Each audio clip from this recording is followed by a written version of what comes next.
What's good, YouTube? It's your boy Rob, back at it one more time with another banger. Now y'all know me, I'm like one of the ones responsible, you know what I'm saying? We bringing Def Jam Fight for New York back, Def Jam Vendetta back, and I want to know, you know what I'm saying, record labels and fell off, you smell me? You know what I'm saying? Record labels really pushed everything. If you signed to a record label, you was on. You made it. You really was set, you did. So it just made me think like, you know what I'm saying, Def Jam, not only did they you know what I'm saying, lose control of the best game of all time, one of the best fighting games of all time, but they failed tough. So I got a video here, long intro, like, comment, subscribe, how Def Jam lost control of hip hop. We gonna react. Now, hit that subscribe. Apparently 90% of y'all are watching all my videos and y'all not subscribing, bro. You know what I mean? And I understand. You know what I mean? 2 seconds is a long time for anyone. Nah, I'm just playing. Hit that subscribe button. It takes 2 seconds. Let's watch this video and learn something real quick. Let's get it. Now, Def Jam's a real life success story. Tell us about how, like, did you ever think it could happen? How did you make Def Jam records happen? Def Jam started out Russell Simmons and Rick Rubin. In my dorm room. We started about a year ago. We made good records. We just got a label. Is that Reverend Run? A year ago, we made good records. We just got a label deal with CBS, Columbia Records, actually, for a whole lot of money. For almost 2 decades, hip-hop's birthplace housed a label that served as its unrivaled Hip-hop's marketing. birthplace. Born 35 years ago in a cramped dorm room in NYU, Def Jam became the perennial force in a culture that had previously lacked a governing entity. Owned by Rick Rubin and Russell Simmons, the ethos behind I ain't gonna cap. I ain't never seen neither one of these motherfuckers young, bro. On me. In my life, I've never seen them young before. It's tripping me out. the label can be pared back to a matter of proper representation and unstifled labor of love. I would see these groups live, and there was an energy in the room that was a very specific feeling. That's how I know The Rick records Rubin. that would come out didn't have that, proclaimed Rubin. I just thought it was possible to make a record that felt more like what the club felt like. From its embryonic releases such as Tila Rock and Jazzy J's It's Yours, and inaugural superstars like the Beastie Boys and LL Cool J, through the incendiary sounds of Public Enemy, Jay-Z, EPMD, DMX, and Redman, the label took all the vital talent from New York's 5 boroughs and even further afield while ensuring they placed their best foot forward. New York. The mothership of imprints such as Def Jam South, Rockefeller Records, and the highly scrutinized Murder Inc., the unwavering finger on the pulse had meant that the mid-2000s, the label boasted a dynasty worth of talent that persevered where other labels had fallen by the wayside. Absolutely. But in the year 2019, it's undeniable that the company, which runs out of 1755 Broadway, has been cajoled into sharing its perch at the top of the hip-hop ladder. For the more pessimistic, it could even be argued that the label is a shadow of its former self. Damn. Through changes in administration, artist exoduses, and string of signees that have fallen short of galvanizing the industry's adoration as they'd expect. Ain't Russell Simmons like overseas or something? Am I tripping? I think he in like China or something. Am I tripping? Am I tripping? Can somebody tell me in the chat where Russell Simmons at? Russell Simmons over there, he's somewhere else, I'm telling you. On me. The hip-hop superpower has been relieved of the lofty stature that it once They had Ashanti, Beastie Boys, DMX, Jay-Z, Jeezy, Kanye, LL Cool J, Nas, Public Enemies, Redman, Rihanna, The Roots, and more. commanded alone. Its power divvied up between competitors such as TDE, Rock Go. Nation, Dreamville, OVO, and Cash Money, among others. Oh, that's On tough. top of that, the geographically unburdened nature of the internet Independent. has meant that even independent artists have the capacity to gain traction and carve out their own niche, all without having to stride through the label's hollowed halls. Last month, the iconic record company celebrated their 35th anniversary in style at a special show in Williamsburg. Fresh from returning to its ranks with the fanfare of a prodigal son, DMX was primed to headline the show. In a move that was intended to represent the resilience of both Earl Simmons and the label that brought him to the highest heights that the industry can afford an artist, things were thrown into disarray when X went AWOL. Grasping for a replacement, they find one in 2 of Simmons' former contemporaries. He was literally MIA. Fabulous and Jadakiss saved the day in the 11th hour, an insider told Page 6. With a combined arsenal of hits that predominantly landed on the charts at the beginning of the 21st century, there's no denying that the duo behind 2018's Friday on Elm Street have the requisite skill to deliver a great set. Yeah. However, it's telling that a record company which once served as a launch pad for the most essential new artists now seems to be enlisting its storied past and a safety net of established artists to remain afloat. No longer. Hey, real quick, Fabulous and Jadakiss got bars. If y'all ain't checked out their music, you know what I mean? If you like hip hop, I definitely co-sign them. They got bars. And challenged at the summit of the game, it's telling that an article published on their website just days ago saw former creative director C. Adams suggest an awareness of their ill fortunes. Def Jam was a cool label, said the legendary designer. They were hot. They had hit records. Everyone wanted to be a part of Def Jam. But make no mistake, this skid towards a model that relies on nostalgia rather than innovation didn't happen overnight. Instead, Def Jam's upturned fortunes from the genre's tastemaker to a depleted force is one that began with a case. Bro, he be talking too damn much.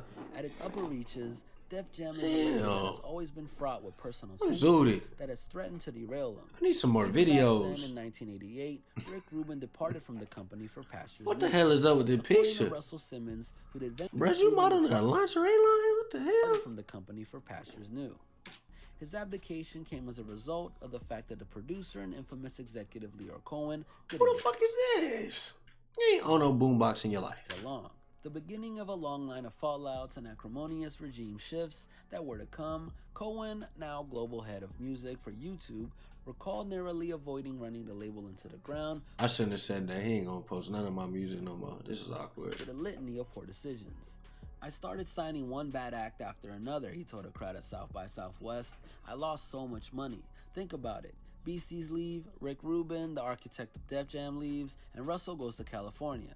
I start becoming responsible for this iconic brand. It couldn't get worse. Do you remember the Afros, the Family, BWP, which stands for Bitches with Problems? I didn't think so, Cohen joked. It was really Bitches with Problems. Regularly vilified as a culture vulture by Dame Dash, that's fun. Who infamously stormed Def Jam offices to lambast the staff for keeping them in the dark about Rockefeller-related business. Cohen was but one of Def Jam's presidents who leave their posts with a varied reception. From Kevin Liles to L.A. Reid, this changing of the guard has left question marks lingering over the label's direction. However, no man left such an irrevocable impact as Mr. Sean Carter.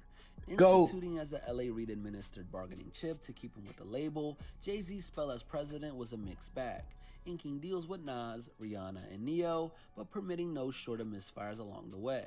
When he left the post in 2009, he did so not out of any desire to rescind his place in the boardroom setting. Jay-Z was the only one. Jay-Z was the president of the label. He was the marketer of the label, and he was dropping records as the label. That was crazy. That was like coaching your own team like Magic Johnson in L.A. You know what I'm talking about? Playing every single position on the court and coaching. Like, crazy. Under his own umbrella. Like, how you pull that off? Was already loosening its iron grip on hip-hop and nurturing a subdivision of pop artists. The genesis of Rock Nation gave artists another handsomely funded stable to enter and further muddy the waters.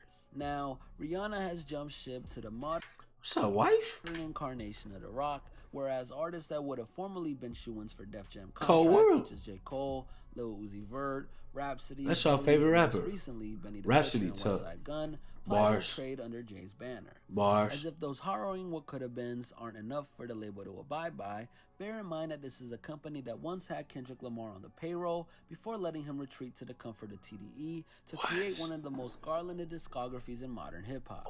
As touched upon previously, you're like Kendrick go? Issues that plague Def Jam has been an over-reliance on older stars in lieu of the new talent that any label requires as its lifeblood. Like Kendrick previous generations, Def Jam would routinely add another seminal debut album to its canon. In 1992, it was Redman's What The album. The next, the abrasive arrival of Onyx's Before Warren G's Regulate, the G-Funk era, put paid to their lingering financial woes in 1994. In 2004-2006, they'd repeat the feat once more by delivering Kanye's The College Dropout, Jeezy's Thug Motivation. These is classics, though. They definitely got classics on it. This is a classic album on me. Repeat the feat once more by delivering Kanye's The College Dropout, Jeezy's Thug Motivation 101, Classic. Let's Get It, and Rick Ross's Port of Miami in quick succession. When veering back towards the modern paradigm, Vince. the last project they've released that would even enter the peripheries of a classic debut would come in the form of Vince Staples' Summertime '06. That shit went from June crazy. of 2015. Yeah. Prior to that, they need to venture back to 2011 and the arrival of Frank Ocean on Channel Orange, a relationship that became that was a fractious long time that he ago. covertly finessed them out of $20 million in 2017. Bearing heritage acts and pre-established artists such as Logic, YG, Big Sean, and 2 Chainz, there's a severe dearth of star power at Def Jam. In order for a label to retain its status... This is enough for a Def Jam gang, by the way. We went through the roster and everything. It's enough of them, by the way. Just putting that out there. Go sign a petition. I'll link it in the description. There's a severe dearth of star power at Def Jam. In order for a label to retain its status as both a hit factory and a breeding ground for vital output, new artist moves follow the assembly line and connect with the world's consciousness on a profound level. As epitomized by recent debuts from artists such as YESSSSIR, TJ Porter, and Lance Strip Chip, each of these artists, irrespective of talent, did little to even indent the wider culture with what would traditionally be their grand introduction. Elsewhere, much of the discourse and promo that surrounds their subsidiary Good Musics is contingent on rising stars, such as 070 Shake and Valet, flagrantly focused on their proximity to Ye rather than their considerable artistic merits. Floundering without any conceivable life raft, it seems that unless things change drastically, these artists are never going to reach the meteoric heights that you'd expect from signing with a label as prestigious as I don't know who none of them people were. Advised by none other than President Paul Rosenberg, the man behind the rise of Shady Records and his prized artist Eminem, his August 2017 appointment was seen as a notable positive step in the right direction. With 15 years of rampant success under his belt, it was said that Paul's entrepreneurial drive and deep passion for artist development will build upon Rick and Russell's endured legacy. But in spite of his tireless efforts, the man behind Goliath Artists has yet to reassert the label in any tangible way. That said, they need to sign me. Y'all need some help. Shrewd rebranding, Paul and his team began to enlist the word of Undisputed as a way to reiterate Def Jam's time-honored positioning as hip-hop's biggest exporter. Then, at the beginning of the year, their social media accounts began to tease a new compilation album that bore the same phrase. That's cold. Compromise of contributions from Bills, Sensei Molly, I know her, and Ashton Travis, among others. I don't know. The introduction of Def Jam's apparent bright future garnered no shortage of positive coverage in the lead-up to the event, but the end product little to no fanfare. Speaking from inside the intensive rap camp at Paramount Recording Studios in Los Angeles that spawned the album, Paul Rosenberg's comments would suggest that the dire Sensei Molly are in, and a diminished esteem of the label is something he's acutely aware of. Around 2017, I felt like Def Jam was in need of some reconnection and a new look forward to continue to impact the culture, he told Billboard. When I was just a fan and not working in the industry, Def Jam was the place every artist in hip-hop wanted to sign to. There was Def Jam, and then there was everybody else. My goal, with the help of the rap camp artists... I can't find where he reading this. Where you reading this from, bro? Oh, he at the bottom of the down. I just caught up with this. Again, sadly, this transparent reinforcement of their alleged undisputed status has only served to point out the modern-day shortcomings that they've struggled to overcome. Scrambling for a new wave that'll formally safeguard its future, Def Jam has strayed from Rick Rubin's modest desire to make something cool to play for our friends that they would like, and then making enough money to make another record, in favor of fruitlessly chasing their legacy. If they were to ever hit the reset button and hamper back to pole position, they must refute the bureaucratic business practices, the illusion that they can comport themselves as they go through the internet era, and all the internal politics that led them to this low ebb, and instead heed co-founder Russell Simmons' motto to think about nothing else but the music. This has been a hip-hop. You know what I think about this? You know what I think? Def Jam, you know what would propel you back to the forefront of success, of, you know what I mean, everything just lining up for some reason, just working. Make a new game. Put me in the game. I guarantee it goes crazy. Make sure y'all sign a petition. But nah, for real, Def Jam, salute to y'all, man. Salute to everybody that was on y'all label. That's on the come up, man. I didn't know some of them people. That's all I'm gonna say. But shout out to everybody on their grind. Now, Y'all worried about the music. Make a new Def Jam game. You probably gonna make more bread than, you know what I'm saying, than you would have made with all this other extra mixtapes and stuff like that. Make the game. You dig? Put it on the PS5. Make a couple milli. Put Rye in the game. I guarantee you might go platinum. And sign a, you know what I mean? Sign a young brother. You know what I mean? Y'all lost Kendrick, man. Hey, hold up. I don't know who else can take that place. Shh. Nah, I'm just playing. Appreciate y'all watching, man. It's your boy, Rye. Make sure y'all subscribe to my second channel, Rye React. We just watching dope shit and reacting to it every single day. So make sure y'all tune in. It's your boy, Rye. I'm out.